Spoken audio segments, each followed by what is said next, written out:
శ్రీ రేణుకా ఎల్లమ్మ జ్యోతిష్యాలయం.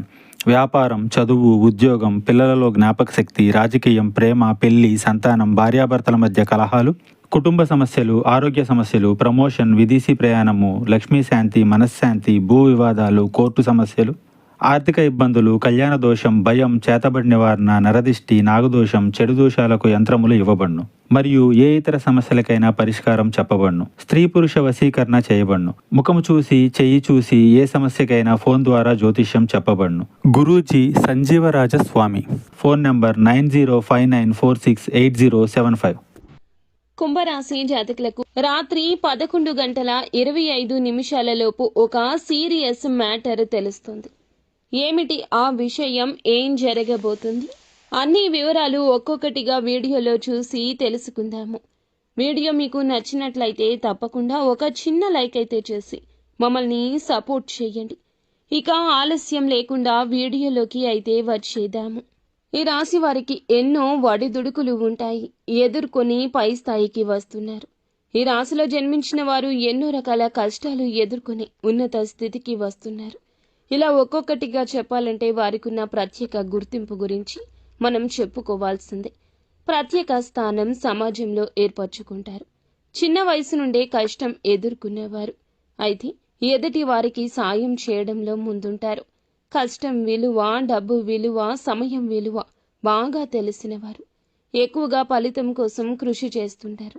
ఉన్నత స్థానాలకు చేరుకోవాలని ఎప్పుడూ కూడా అనుకుంటారు. కష్టాన్ని నమ్ముకుంటారు.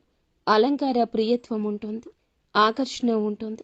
చేపట్టే పని 10 సార్లు ముందే ఆలోచించి మొదలు పెడతారు. మొదలు పెడితే విడిచిపెట్టరు. ఎప్పుడూ జీవితాన్ని పోటీగా తీసుకుంటారు. విద్యా, వృత్తి, ప్రజాభిమానానికి సంబంధించిన రంగాల్లో రాణింపు ఉంటుంది. ఈరోజు కొన్ని మిశ్రమ ఫలితాలు ఉన్నాయి. కొన్ని అంశాలు అనుకూలంగా, కొన్ని ప్రతికూలంగా ఉన్నాయి. ఈ రోజున ఖచ్చితంగా ఈ రాశి వారు హఠాత్తుగా ఒక ఫోన్ కాల్ని రిసీవ్ చేస్తారు. సీరియస్ మ్యాటర్ వింటారు.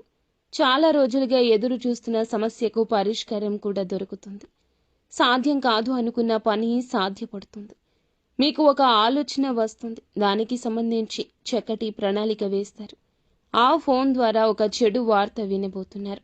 మీ బంధువులకు సంబంధించిన ఒక చెడు వార్త ఈ సమయంలో రావచ్చు. ఇరుగు పొరుగు కావచ్చు, మీ చుట్టాలు కావచ్చు, మీ తోబుట్టువులు కూడా కావచ్చు. వారి ఆరోగ్యం బాగోలేదంటూ ఈ రోజున ఖచ్చితంగా ఆ వార్త అందుతుంది. మీరు కాస్త ఆందోళన చెందుతారు. అయినప్పటికీ శివయ్య పైనే పూర్తి భారాన్ని వేసి శివనామస్మరణ చేసుకోండి. ఈ వార్త తెలియగానే పరమశివుని వద్దకు వెళ్ళండి. మీరు మీ యొక్క గోడు చెప్పుకోండి. కష్టం మీ వద్దకు రాకుండా పరమశివుడు కట్టిపడేస్తాడు. అలాగే ఈరోజు మిగతా అంశాలు చూస్తే శుభ ఫలితాలు ఉన్నాయి. అవతల వ్యక్తులు ఎవరైతే ఉన్నారో ఈ నష్టాన్ని పొందకుండా భగవంతుడు చక్కటి ఆశీర్వాదం కలగజేస్తాడు. పనుల్లో అలసత్వం అస్సలు వహించొద్దు. ఈరోజు ఏ పని వాయిదా వేయొద్దు. ఆచితూచి కూలంకషంగా 1కి 10 సార్లు ఆలోచించి నిర్ణయం తీసుకుని ముందుకు సాగండి. వచ్చే ప్రతి అవకాశం చిన్నదైనా మీరు వాయిదా వేయకుండా సద్వినియోగం చేసుకోండి. ఎవరో ఏదో చెప్పారని వారి మాటలు ఆలకించే యత్నం చేయొద్దు. దూరదృష్టితో ఆలోచించండి. మీకే అంతా అవగతమవుతుంది. విద్యా, వృత్తి, వ్యాపార పరంగా కూడా మేలిమి శుభవార్తలే అందుకోబోతున్నారు. నిత్యము సుబ్రహ్మణ్యేశ్వర స్వామి ఆరాధన చక్కటి ఫలితాలు కలగచేస్తుంది.